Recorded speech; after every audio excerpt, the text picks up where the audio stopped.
ลิงมาหินกินตั้งกินโคนครับพี่น้องอันนี้ค่ะลิง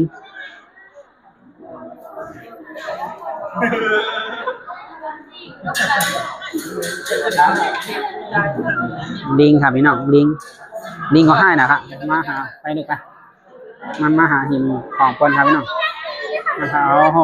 มาไปนี่ครับพี่น้องลิงมันมาหาหินตั้งกินบนค่ะระวังไม่ครับพี่น้องลิง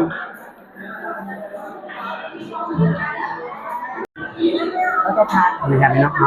มาขี่รถไถเด็กขึ้นตั้งเลยครับพี่น้อง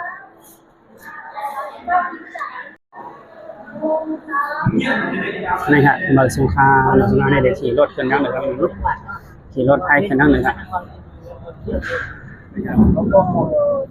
อันนี้จะเป็นอย่างนี้น่าถ่ายจะคนนี่ครับพี่น้อง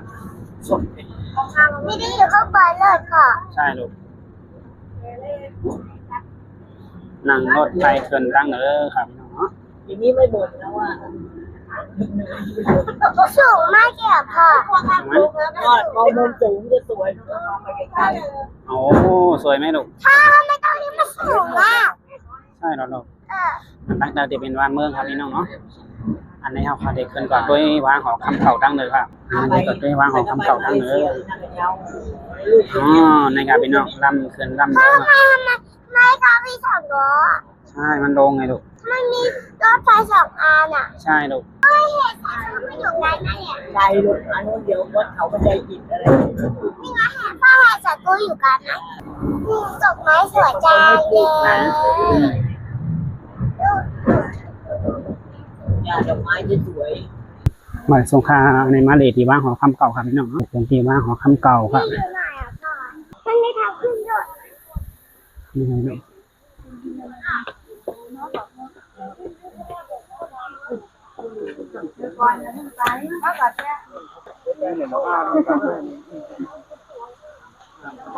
ขึ้นครับนะครับกระดูกสองคนนะครับ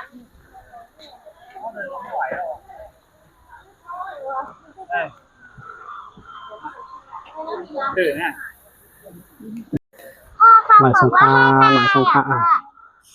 เมื่อเดี๋ยวเขามาหอดไว้ดีว่าหอคำเก่าค่ะพี่น้องเนาะไปอ่านพี่น้องเขาก่อนนี้ด้วยตั้งนะพี่น้อง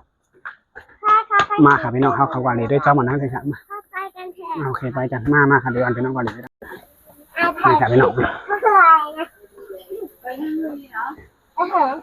มาค่ะพี่น้องไปทางซ้ายนี่ครับพี่น้องที่อ่อนพี่น้องค่ะขึ้นก่อนเลยตัวแต่เป็นว่างหอคำเก่าค่ะพี่น้องเนาะแต่เป็นหอยมือปูปอกมือก้นมาหลายปากปีครับพี่น้องเนาะแต่เป็นว่างหอคำค่ะพี่น้องทางเดินเลยค่ะแต่เป็น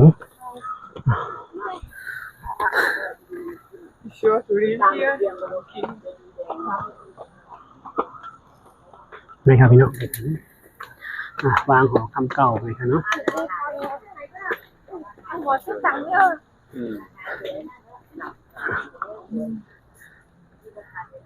มาแม่ลูกมาก่อนครับพี่น้องเขาให้เป็นอะไรอีกอ่ะเดี๋ยวก่อนเขาบอกว่าเราจะขึ้นมาตาแบบนี้ใช่เราไปทางนี้เขาถ่ายรูปเห็นมานี่อันนี้ครับพี่น้องเด็กเกินกว่าอันนี้จะเป็นวางหอคำเก่าเนี่ยครับพี่น้องเนาะนี่ค่ะเทออนกว่าเลทด้วยเนื้อนะครับพี่น้องเนาะมาเทออนพี่น้องสนุกเลทด้วยตั้งนะครับพี่น้องนี่ครับมาสงครามมาเลยอันนี้ติ๊กเตอ่อนเข้ากันเลยได้หน้าวางหอค่ะพี่น้องอันนี้เขามีไว้ตั้งนอกมันไปเลยเข้าขนมเตอ่อนเข้ากันเลยด้วยตั้งนะครับพี่น้องนะกัดตีนะครับพี่น้องมันเป็นรอยสูงไม่รู้อันนี้สีเขียวคืออะไรไม่รู้เป็นอย่างนี้มันเป็นต้นไม้เล็กๆกระดกนะครับพี่น้องตั้งหลังก็จะเป็นต้นหมอกหลายค่ะเนาะก็มันเป็นต้นไม้เล็กๆอ่ะเขาไม่ได้ปลูกต้นไม้เล็กๆหรอใช่นะครับพี่น้องข้างหลังเราจะเป็นต้นหมอกค่ะเนาะก็น่าจะดีอยู่เนาะจับได้เนาะมันไม่กัดปากไม่ กัดดอกเนี่ยครับ อันนี้มันไม่กัดหร ล อก มกัดเย็นนี่นะครับพี่น้อง พ่อค่ะ ลมกัดเย็น พ่อค่ะ อืม ถ้าตอนนี้มันไม่กัดเนาะ ไม่กัดดอก อันใหญ่ๆกัดตายเลยเนาะ มันไม่กัดหรอก พ่อค่ะน้องเรียนตาม อันนี้แต่เป็นอยู่เหนือว่างหอยถ่ายลงตั้งแต่ครับพี่น้องนี่ครับโอ้ตั้งแต่บนก็จะเป็นเวงครับพี่น้องเนาะ เป็นเลยสูงขนาด จะลอยสูงสุดในกลางเวงกันเนาะแต่เป็นว่างหอค่ำครับพี่น้องตั้งหลังเขาเนี่ยจะเป็นหอค่ำครับเนาะ อ๋อไปดีได้ที่พ่อไม่ท นะครับพี่น้องโอ้สภาวะหิมหอมแค้มนะฮะ ำอ๋อเจ้าครับ นี่ครับตั้งแต่บนเนาะ พี่น้องครับก็เลยครับก่อนนะเปลี่ยนมาเลยครับนะ เพชรบุรีครับวันนี้ อ๋อครับ เพชรบุรีแต่เป็นว่าง โหคุณคำป้าที่อย่างค่ะ ป้าที่สี่ครับวันนี้ อ๋อครับ เจ้าหอค่ำป้าที่สี่ครับนะ อ๋อ นี่ครับ เป็ พี่ น น้อง มาหลีขนาดมาหลีได้ทันไล่เพื่อนไล่ทันรีบใช่ไหมก็ มาเหล่ตัวอะไรครับเนาะ อ๋อสุดไล่เช่ให้เป็นพอดีทันต้อมให้เป็นพหนังพอดีมาหลีต้มอะไรขนาด เราค่ะในเข้มนะครับพี่น้อง อ๋อเจ้าครับ มันเป็นของกึกปื้นของ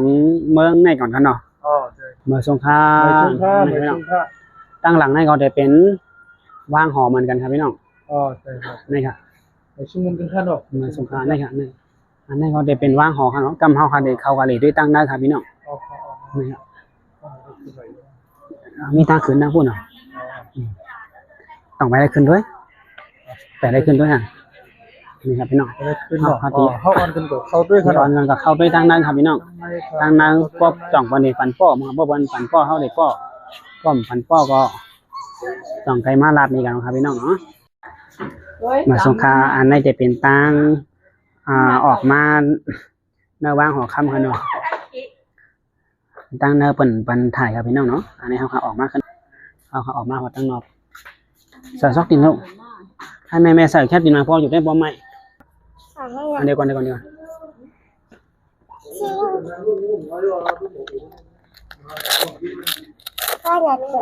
ว างไว้มาใส่อันนี้เราจะเป็นที่เขาไปเรียนไปเลยครับพี่น้องเนาะนี่ ไป ทางดีนะ เด็กมันดีเนาะจะเป็นดีจะคือเขาน่ะ มันจะเป็นตั้งนั้นเนี่ยมีพลาเห็นไหม อ๋อ มันเขาไปเฮ็ดดีเขามาหลุมมาไวเนาะ อ๋อ จะเป็นจังนั้นนะตั้งแต่ในห้อยเขาออกมาเหมือนกันครับพี่น้องนี่ครับแต่นั้นเนี่ยจะเป็นหอเจ้าหอค้ำหออยู่เหมือนกันครับเนาะนี่ครับพี่น้อง เขาดีนะฮะเนาะ ดีนะมาขึ้นอ่ะมาเข้าอันขึ้นกับด้วยทางเหนือนะครับพี่น้องมา เอา ย้อนก่อนด้วยนี่นอกก่อนแล้วนะสูงอ่อนมานะครับพี่น้องตีอ่อนขึ้นก่อนไปตั้งเหนือนี่ค่ะเนาะอันนี้ก็จะเป็นตีหนึ่งของเนื้อวางหอค่ำครับพี่น้องนะครับนะครับพี่น้องตีอ่อนขึ้นกว่าลีด้วยตั้งเหนือนี่ครับโอ้รวมกัดดีนะครับพี่น้องกัดดีทางดีนะครับพี่น้องเดี๋ยวมานี่ก่อนเดี๋ยวถ่ายรูปก่อนมานี่เย็นดีมากอันนี้อยู่เนื้อว่างหอเหตุตัวลงกว่าเนื้อเวงครับพี่น้องเนาะหางหลีหางหันดีนะครับพี่น้องนี่ครับอันนี้จะเป็นหอค่ำเก่าเมื่อไงที่เขาขามาเขาหลีด้วยนะครับพี่น้องนี่กันเนาะเป็นหอค่ำเก่าครับพี่น้อง เลยมาครับมาเรียนด้วยครับพี่น้องหางดีนะครับนะอยู่ดินเนื้อนี่ตัวลงกว่าตั้งแต่ก็หันดีนะครับเนี่ย ก็ยินดีนะเนาะ กัดเย็นนี้ร่มดีนะครับนี่ครับห้างนี้นะครับพี่น้องร่มดีนะครับน้องนี่ครับพี่น้องโกนมาเลยนะครับ มาเลยไม่เล่งให้พ่อเล่งเขา ไม่ใช่ ไม่ก็ไรค่ะ นี่น้องกว่าแล้วนะนี่ครับพี่น้องเดออนเลนฮอปด้วยกันเนาะนี่ครับ หน้ายางค่ะเนาะ ใช่ป่ะป่วนเต็มเมื่อเจ้าหอคำป้าที่สี่นี่ครับเนาะเมื่อเรียกว่าป้าที่สี่ป่ะเนาะป่วนมาเป็นตาหกอันนี้ครับนี่ครับพี่น้องนี่ครับพี่น้อง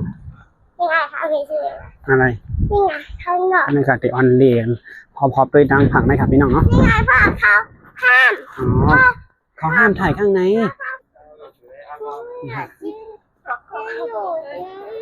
เอาตั้งบนก็ห่างนี้นะครับพี่น้องอันนี้ตั้งใจนี่ก็จะเป็นเวงครับพี่น้องเนาะเวงเห็นตั้งกล้าครับพี่น้องมา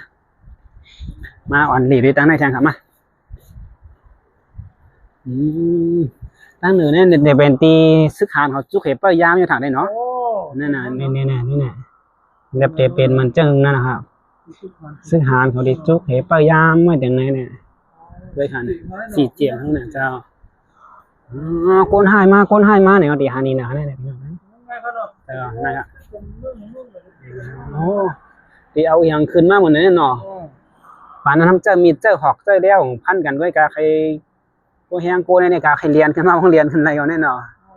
สูงนะครับพี่น้องนะตัวก่อนตั้งแต่เนี่ยเนาะตั้งกาเดี๋ยวมีตั้งแต่บุญหานี่ครับถ้าเขาเฮ็ดก่อนเจ้านั่นน่ะ ก็สาธุไปอยู่กันได้ ใช่ใช่ลูก การปรุงมันไม่ยากการไม่ได้หรอก ใช่เขานั่นนี่ครับพี่น้องมาเนี่ยลูกมาตั้งปุ้นนอนแล้วเป็นมีเท่าน่ะทั้งปุ้นก็โอ้ ไปดีทั้งวัด มาเขาก่อนนั่งไว้ได้ดังๆเนี่ยลูก